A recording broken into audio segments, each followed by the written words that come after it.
How to add collaboration in Instagram post after posting. If any day any of you are an Instagram user and you would like to add a collaboration on your Instagram post after posting, but you do not know how to do that, just follow the following steps.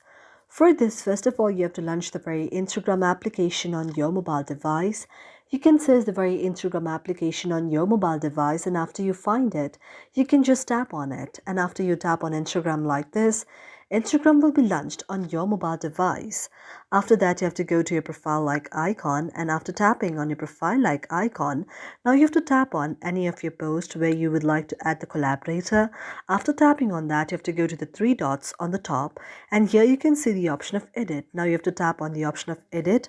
Now in order to add any of the collaborator, here in the section of the very caption out there, you have to tap on add it, and after tapping add it, now you can mention any of the person there, and there you have to write thank you for collaborating. And after you type on thank you for collaborating, now you have to go to the option of tick right here, and this way you can add the collaborators on your post.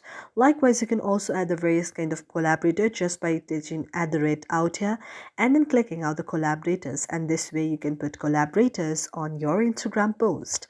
Thank you for watching our video, and if you really like it, do not forget to subscribe our channel.